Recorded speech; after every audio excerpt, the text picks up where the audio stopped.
الفاظ ہیں کہ دلائل کی دنیا میں یہ کیا ہو چکے ہیں؟ عاجز آ چکے ہیں. تو اب یہ کیا چاہتے ہیں؟ اے محمد صلی اللہ علیہ وسلم لیزلقونک بابصارہم، یہ چاہتے ہیں آپ کو آپ کی نگاہوں سے گرا دیں، آپ کو اپنی نگاہوں سے گرا دیں. تو باطل کے پاس یہ حربہ ہوتا ہے کہ وہ شخصیات پہ آ جاتا ہے، شخصیت پہ آ جاتا ہے. آپ دیکھیں جتنے لوگ علماء کے خلاف اس وقت جمع ہو چکے ہیں، ڈرامے بنائے جا رہے ہیں، فلمیں بنائی جا رہی ہیں، قربانی کا مذاق اڑایا جا رہا ہے، ڈراموں میں قربانی کا مذاق اڑایا جاتا ہے. کیا مطلب ہے؟ دلائل کی دنیا میں جب آپ عاجز آ گئے نا تو لوگوں کے ذہن سے ایک چیز کا احترام اور وقار آہستہ آہستہ نکالو، ختم کرو.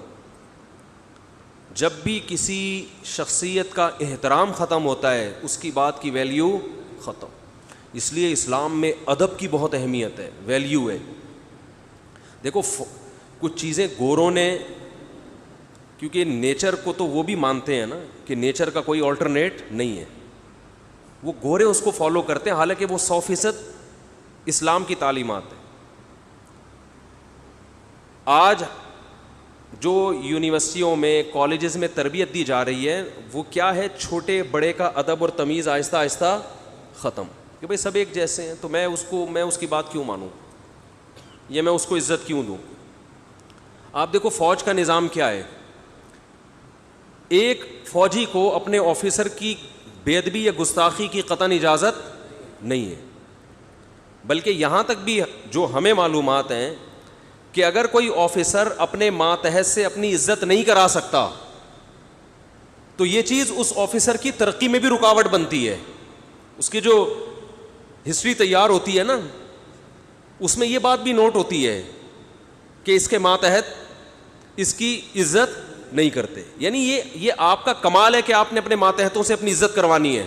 وجہ کیا ہے؟ اگر آپ کا ماتحت آپ کی عزت نہیں کر رہا، عین ممکن ہے وہ میدان جنگ میں آپ کی اطاعت نہ کرے. وہ کسی آفیسر نے کسی عام فوجی کو کہا کہ بھئی آپ، ایک مثال دے رہا ہوں کہ یہ کوئی آرڈر دیا، وہ کہہ رہا ہے سر میں نہیں کر رہا. وہ کیا کہہ رہا ہے؟ میں نہیں کر رہا، جاؤ جو مرضی کرنا ہے اکھاڑ لو. فوج میں یہ نظام نہیں چل سکتا. یہ کیا ہے بھائی؟ Order is order. وجہ کہ آج یہ بے ادبی کر رہا ہے، کل جب جنگ چھڑے گی اور اس کو آرڈر دیا جائے گا لڑنے کے لیے، اس موقع پر اگر یہ کہہ دیا اس نے کہ میں نہیں جا رہا، تو آپ کو پتہ ہے میدان جنگ میں لمحے خطا کرتے ہیں اور صدیاں اس کی سزا پاتی ہیں. یہ جو بغداد کی خلافت کا خاتمہ ہوا ہے نا، یہ علماء کی کوے کے حلال یا حرام ہونے کی بحث کی وجہ سے نہیں ہوا.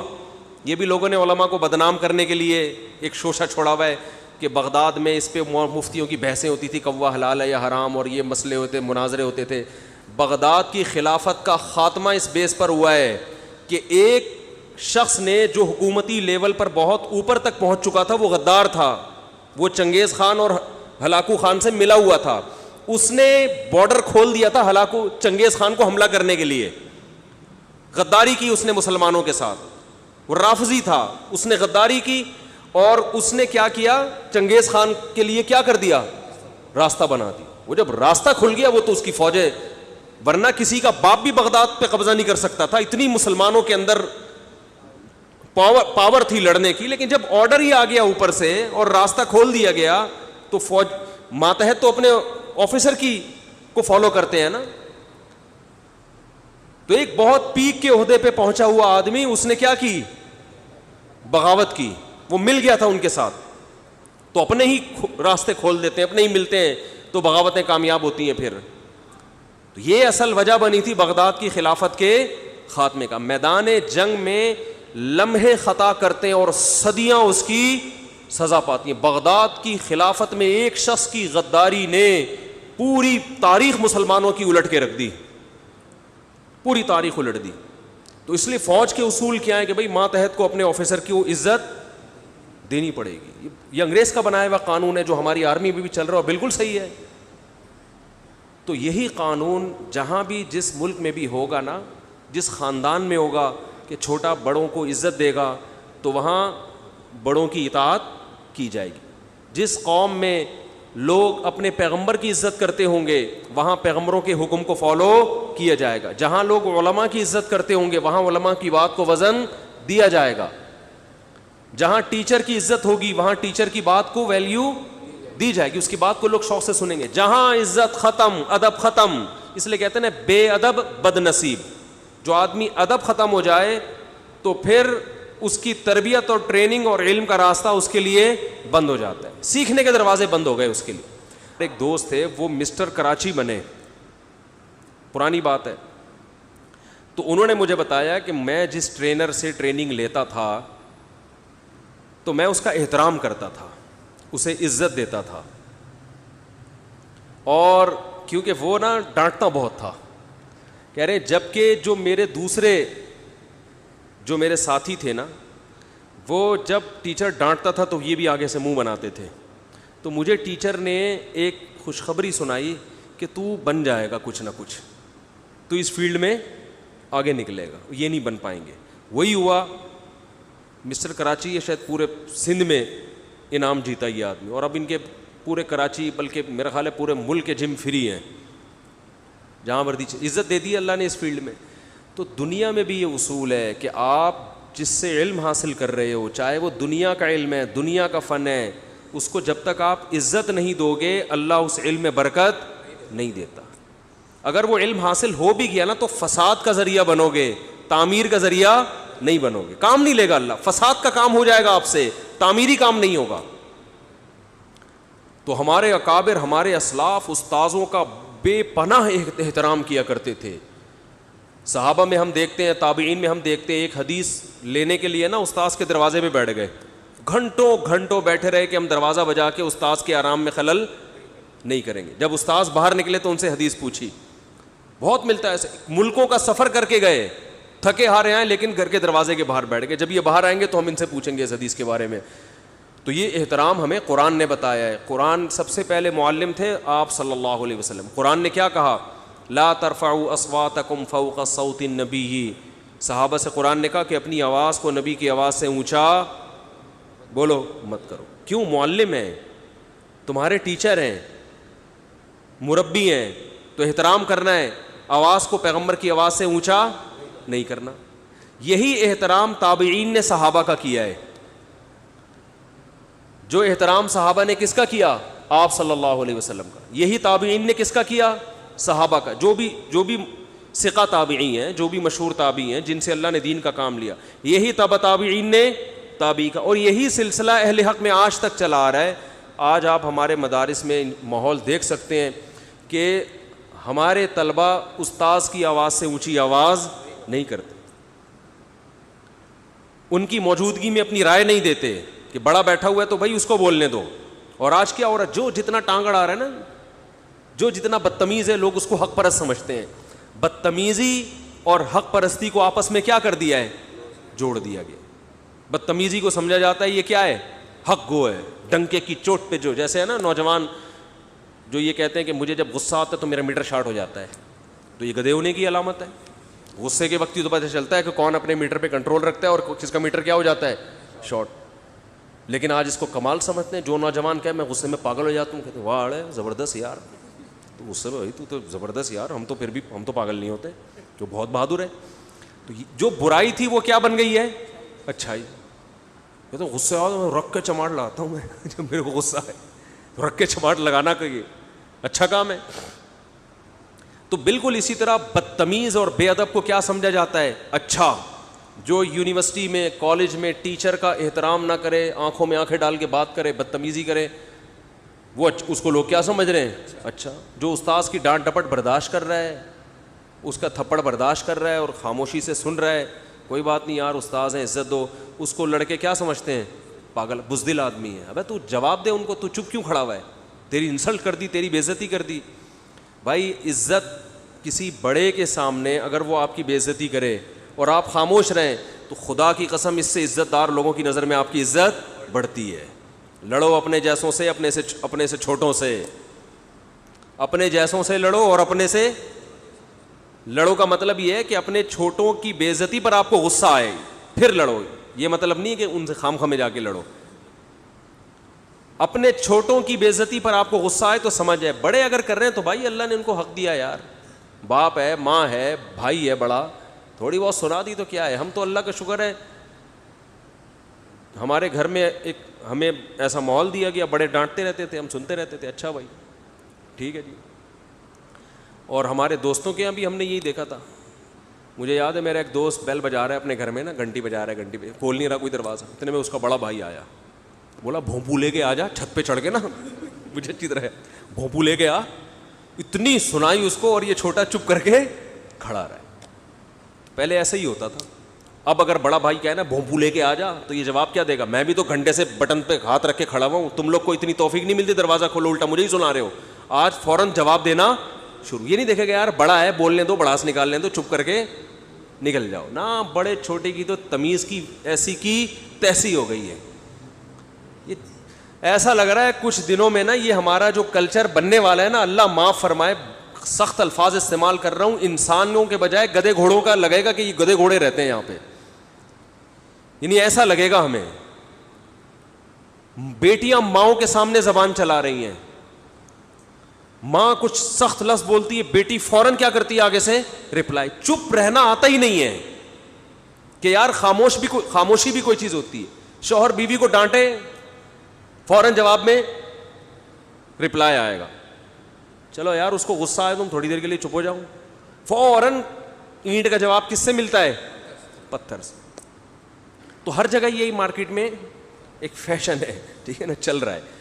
تو قرآن کیا کہہ رہا ہے کہ یہ لوگ چاہتے ہیں محمد صلی اللہ علیہ وسلم آپ کو نظروں سے گرا دیں, ویلیو ختم کر دیں. قرآن کیا کہہ رہا ہے کہ اتنا ادب کرنا ہے تم نے محمد صلی اللہ علیہ وسلم کا کہ اپنی آواز آپ کی آواز سے اونچی نہیں کرنی. تو ادب میں ایک یہ چیز پتہ چلی, بڑوں کی محفل میں آپ اونچی آواز سے بات نہ کریں. اپنے ٹیچر کے سامنے پست آواز, اپنے باپ کے سامنے پست آواز, بڑے بھائی کے سامنے پست آواز, بڑی بہن کے سامنے پست آواز, ماں کے سامنے بولو پست آواز, بیوی اپنے شوہر کے سامنے اونچی آواز. خواتین غصہ کرتی ہیں ہمیں کیوں ہے اتنی تمیز ومیز. تو اور کیا قرآن نے ادب سکھایا؟ یہ تو کہہ رہے ہیں نا یہ آپ کو نظروں سے گرانا چاہتے ہیں. قرآن کیا کہہ رہے ہیں؟ ہم صحابہ کی نظروں میں آپ کو اٹھانا چاہتے ہیں. ایک اور احترام یہ سکھایا کہ سوال پوچھنے سے پہلے 100 دفعہ سوچو کہ یہ بے موقع سوال نہ ہو جائے, ٹائم ویسٹ نہ ہو. یہ جو ہے نا جو چاہو پوچھو, جو چاہے پوچھو, جو بھی آ کے اوٹ پٹانگ بیکار قسم کے سوال پوچھ رہا ہے, یہ بھی بے ادبی ہے. صحابہ کرام نبی صلی اللہ علیہ وسلم سے سوال پوچھنے سے پہلے بہت دفعہ سوچتے تھے. کہ ایسا تو نہیں کہ آپ صلی اللہ علیہ وسلم غضبناک نہ ہو جائیں اس سوال پر کہ یہ فضول سوال کیوں پوچھا, کیونکہ بعض سوالوں پہ آپ صلی اللہ علیہ وسلم غضبناک ہوئے ہیں. ایک مرتبہ صحیح حدیث ہے, آپ صلی اللہ علیہ وسلم نے فرمایا کہ ہر مسلمان پر بیت اللہ کا حج فرض ہے. ایک صحابی نے عرض کیا, یا رسول اللہ ہر سال فرض ہے یا زندگی میں ایک دفعہ؟ آپ صلی اللہ علیہ وسلم کا چہرہ غصے سے سرخ ہو گیا. فرمایا انما اذا امرتکم بشیء فاتقوا اللہ ما استطعتم, جب میں کسی بات کا حکم دوں تو جتنی اللہ نے استطاعت دی اس کے مطابق عمل کرو. اور فرمایا تم سے پہلی امتیں سوالات کی کثرت کی وجہ سے ہلاک ہوئی ہیں. ہر سال کون کر سکتا ہے حج؟ یہ تو پاسبل ہی نہیں ہے نا.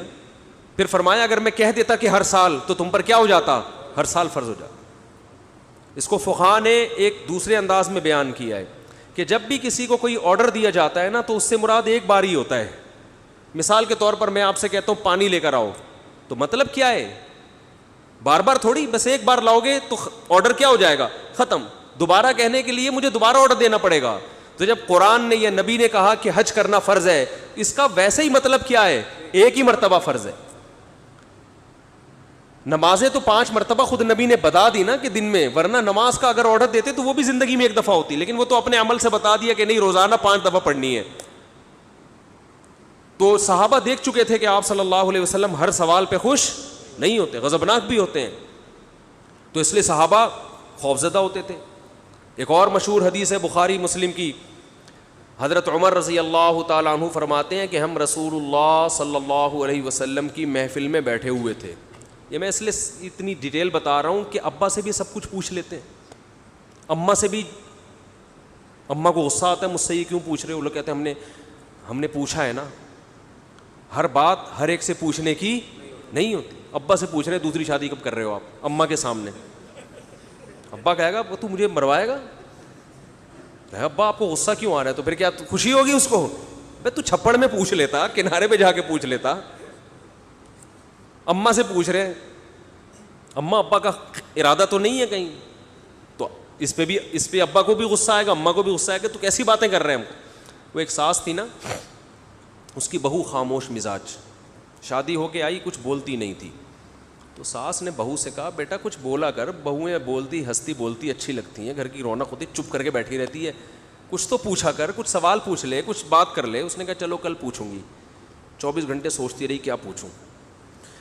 اگلے دن آگے پوچھتی ہے کہ اگر تیرا بیٹا مر گیا تو بھی تو مجھے اسی طرح عزت دے گی؟ اس نے کہا تو چپ ہی رہا کر, تو سوال پوچھا, سوال شروع کہاں سے کیا؟ بیٹے کو مارنے سے. یہ بول میں مر گئی تو تیرے بیٹے کا کیا ہوگا؟ تو ہر حق بات پوچھنے کی نہیں ہوتی. عملی زندگی سے اس کا تعلق ہے, موقع ہے, سامنے والے کا موڈ دیکھو. میرے ساتھ جتنے لوگ اٹھتے بیٹھتے ہیں, میں اپنی تعریف نہیں کر رہا, وہ یہ کہتے ہیں کہ آپ خوش مزاج ہو. میرے دوست احباب بھی, حتیٰ کہ جامعۃ الرشید میں پڑھتا ہوں, میرے ساتھ اٹھنے بیٹھنے والے اساتذہ, وہ مجھے محفلوں میں بلاتے ہیں, یار بیٹھو یار. مشہور ہے میرے بارے میں کہ حقیقت تو اللہ ہی جانتا ہے, مشہور یہی ہے کہ میں کیا ہوں, خوش مزاج. مشہور ہے کہ بھائی گپ شپ والا آدمی ہے, ہنسی مذاق والا آدمی ہے, چہرے پہ مکھی نہیں بٹھا کے, مشہور یہ ہے. آپ تحقیق کر لیں, دوست آپ سے پوچھ لیں. لیکن اس کے باوجود بعض لوگ اتنا تنگ کرتے ہیں کہ میٹر گھوم جاتا ہے. ابھی کچھ دن پہلے میں بیٹھا ہوا ہوں, میں بہت نا ٹینشن میں کسی کام میں لگا ہوا ہوں, تو تحقیق کر رہا ہوں. دیکھ بھی رہے ہیں کہ مفتی صاحب بہت سخت مصروف ہے, ایک بندہ سر پہ چڑھ گیا, مفتی صاحب یہ اس مسئلے کا جواب دیں. میں نے کہا یار ابھی میں دیکھ رہے ہوں, میرا دماغ کہیں اور لگا ہوا ہے. وہ بہت حساس نوعیت کا مسئلہ تھا, مجھے ابھی یاد بھی نہیں.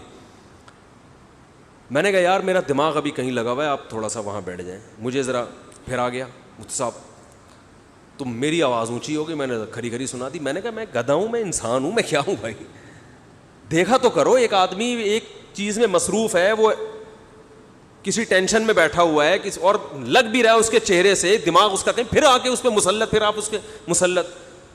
تو میں نے ان کو سنا دی. سنانے کے بعد پھر وہ کہ نہیں 2 منٹ کی بات, نہیں 2 منٹ کی بات. میں نے کہا یار اب تیسری دفعہ سناؤں گا اپنے اخلاق ہی خراب ہوں گے. میں وہاں سے اٹھ کے چلا گیا.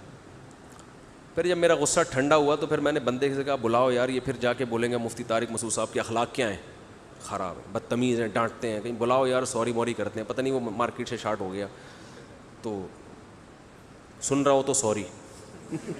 ٹھیک. امام شافعی فرماتے ہیں من اغضب فلم یغضب فہو حمار, کہ جس کو غصہ دلایا جائے نا, ایک حد تک کنٹرول کرتا ہے انسان غصے پہ. فرمایا پھر بھی اس کو غصہ آنا ہے نا, وہ گدھا ہے.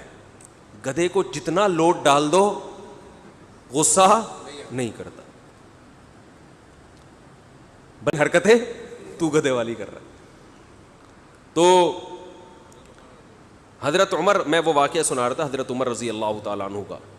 تو پہلے میں یہ بتا دوں کہ گھروں میں بھی سوال پوچھنے سے پہلے سوچنا چاہیے کہ حضرت جو بھی بڑے ہیں, آپ کے ابا ہیں, چاچا ہیں, ماما ہیں, خالو ہیں, جو بھی ہیں, کہ یار ایسا نہ ہو ان کو برا لگ جائے. تو 10 دفعہ انسان سوچے پوچھنے سے پہلے کہ یہ پوچھنے کی بات ہے بھی یا نہیں ہے, ایسا نہ یہ اپنی بے عزتی محسوس کریں اس میں.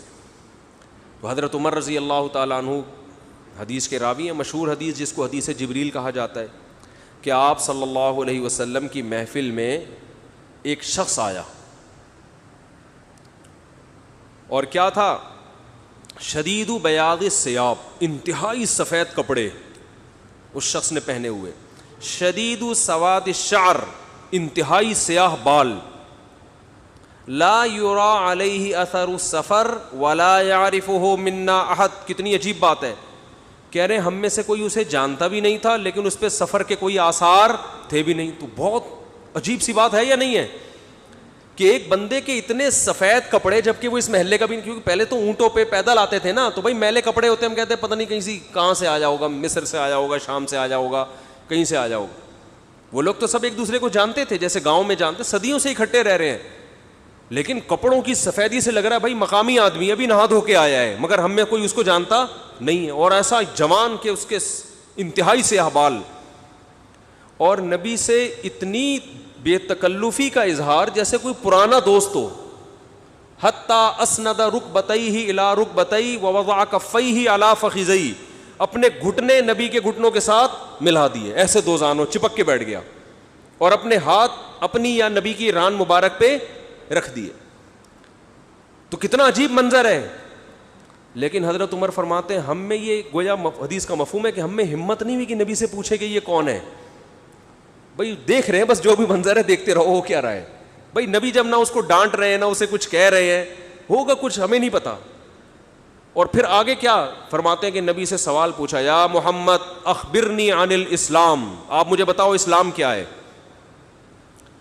تو آپ صلی اللہ علیہ وسلم نے بتانا شروع کیا, الاسلام ان تشہد ان لا الہ الا اللہ وان محمد رسول اللہ. سب صحابہ بیٹھے ہوئے ہیں, سب یہ منظر دیکھ رہے ہیں, مگر کسی کی ہمت نہیں ہے کہ وہ نبی کی مجلس میں پوچھ لیں. بھئی چپ کر کے دیکھتے رہو کیا ہو رہا ہے.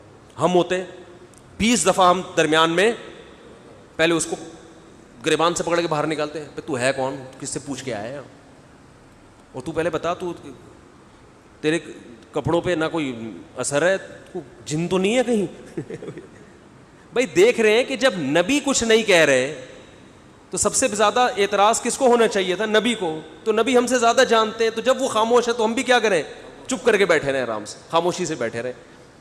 اور پھر کتنا عجیب منظر کہ گھٹنے نبی کے گھٹنوں مبارک کے ساتھ ملا کے پوچھ رہے ہیں کہ اخبرنی عن الاسلام, آپ بتاؤ مجھے اسلام کیا ہے. تو آپ نے فرمایا اسلام یہ ہے کہ گواہی دو کہ اللہ کے سوا کوئی عبادت کے لائق نہیں, اور محمد صلی اللہ علیہ وسلم اللہ کے بندے اور رسول ہیں. وتقیم الصلاۃ وتؤتی الزکاۃ وتصوم رمضان وتحج البیت ان استطعت الیہ سبیلا. رمضان زکوٰۃ دو, رمضان کے روز نماز قائم کرو, زکوٰۃ دو, رمضان کے روزے, اور استطاعت ہے تو حج کرو. فرماتے ہیں اس نے کہا صدقتا, اے محمد آپ نے سچ کہا. حضرت عمر کہتے ہیں ہمیں اور عجیب, فعجبنا یسألہ ویصدقہ. بھائی سوال بھی پوچھ رہا ہے اور خود ہی کہہ رہا ہے سچ کہا, یہ تو امتحان لینے کے لیے آیا ہے. اور امتحان کس کا ہو رہا ہے, معاذ اللہ پیغمبر صلی اللہ علیہ وسلم کا. بھائی جو سوال پوچھتا ہے وہ یہ تو نہیں کہتا کہ آپ نے جواب بالکل صحیح دیا ہے, اس کا مطلب آپ کو تو پہلے سے پتا تھا, تو پوچھ کیوں رہے ہیں ہم سے. لیکن کسی صحابی میں یہ ہمت نہیں ہو رہی کہ نبی کے محفل میں سوال پوچھیں کہ یا رسول اللہ جب یہ پوچھا کیوں اس نے, یہ تو معاذ اللہ آپ کا امتحان لینے آیا گویا. پھر اس نے پوچھا, جبریل, وہ بعد میں پتہ چلا وہ فرشتے جبریل علیہ السلام تھے. پھر پوچھا کہ مل ایمان کیا ہے, مل ایمان. تو انہوں نے آپ صلی اللہ علیہ وسلم نے فرمایا ایمان یہ اللہ پر, اس کی کتابوں پر, اس کے رسولوں پر, اس کے فرشتوں پر, آخرت کے دن پر, تقدیر پر ایمان لایا جائے. صدقتا, سچ کہا. پھر انہوں نے پوچھا کہ احسان کیا ہے. پھر آپ نے فرمایا ان تعبد اللہ کأنک تراہ فإن لم تکن تراہ فإنہ یراک, اللہ کی ایسے عبادت کرو جیسے تم دیکھ رہے ہو, کیونکہ وہ تو تمہیں دیکھ رہا ہے. صدقتا, اس نے کہا بالکل سچ کہا. کہا متی الساعہ, قیامت کب آئے گی. تو آپ صلی اللہ علیہ وسلم نے یہ نہیں فرمایا لا ادری, مجھے نہیں پتا, کیونکہ آپ کو معلوم تھا کہ جیسے مجھے نہیں پتا سامنے والے کو بھی نہیں پتا. سمجھ رہے ہو, یہ کسی کو بھی نہیں پتا. تو یہاں آپ نے جواب میں یہ نہیں کہا مجھے معلوم نہیں ہے, بلکہ آپ نے بتا دیا کہ جیسے تمہیں معلوم نہیں ہے, یہاں تم صدقتا نہیں کہہ سکتے, جیسے مجھے معلوم نہیں ہے تمہیں بھی. اس لیے آپ نے فرمایا مل مسئول عنہا باعلم من السائل. عربی بڑی خاندانی زبان ہے, خدا کی قسم. عربی جو ہے نا بڑی پیاری زبان ہے, کسی کو صحیح آتی ہو تو عربی کی بلاغت کا عربی میں ہی مزہ ہے. مل مسئول عنہا باعلم من السائل, جس سے پوچھا جا رہا ہے وہ پوچھنے والے سے زیادہ نہیں جانتا. جس سے پوچھا جا رہا ہے وہ پوچھنے والے سے زیادہ نہیں جانتا. قرآن کی بعض آیتیں ایسی وجد والی ہیں نا کہ مزہ آتا ہے ان کو پڑھنے میں. جو موسیٰ علیہ السلام کو اللہ نے کہا تھا نا قلنا لا تخف انک انت الاعلی, اس کا اردو میں ترجمہ نہیں بنتا. موسیٰ علیہ السلام کے سامنے جب جادوگر تھے نا تو جادوگروں نے ہزاروں لاٹھیاں پھینکی, سانپ بن کے حضرت موسیٰ کی طرف دوڑنے لگیں. قرآن کہہ رہے فَأَوْجَسَ فِي نَفْسِهِ خِيفَةً مُوسیٰ, موسیٰ نے دل میں کیا محسوس کیا؟ خوف. دیکھو قرآن کے الفاظ یہ نہیں ہے کہ موسیٰ گھبرانے لگے, کیونکہ اگر گھبرانے لگتے نا دشمن پہ روب ختم ہو جاتا, دشمن کہتا ہار گئے. قرآن دل کی کیفیت بیان کر رہے. موسیٰ نے گویا اپنے ظاہر پہ کنٹرول کیا ہوا تھا, سمجھ رہے ہیں؟ ظاہر پہ کیا کیا ہوا تھا حضرت موسیٰ علیہ السلام نے؟ کنٹرول کے, مجھے بالکل گھبراہٹ نہیں ہے. لیکن قرآن دل کی کیفیت بیان کر رہا ہے, دل میں کیا تھا؟ خوف. یہ بلاغت ہے. فَأَوْجَسَ فِي نَفْسِهِ خَافَ موسیٰ نہیں ہے, موسیٰ خوفزدہ ہو گئے. اس لیے کہ ہم کہتے ہیں نا فلاں خوفزدہ ہو گیا, تو اس سے یہ متبادر ہوتا ہے کہ یعنی دیکھنے میں ایسا لگ رہا تھا کیا ہو گیا, اس خوف کے آثار دل سے کہاں آئے؟ جسم پہ. حضرت موسیٰ نے اپنے اوپر کنٹرول کیا کہ یہ اتنا بڑا مقابلہ ہو رہا ہے اسلام اور کفر کا, ایمان اور کفر کا, کہ اگر میں گھبرانے لگا نا ان کے سامنے تو یہ ان سے ان کا مرال کیا ہو جائے گا؟ بلند. تو قرآن کہہ رہا ہے اوپر سے تو بڑے کانفیڈنس کے ساتھ, لیکن دل کی کیفیت کون جانتا ہے؟ اللہ. فَأَوْجَسَ فِي نَفْسِهِ, قرآن کہہ رہا ہے دل کے اندر موسیٰ کو خوف محسوس ہوا. قُلْنَا, ہم نے کہا, ہم نے کیا کہا؟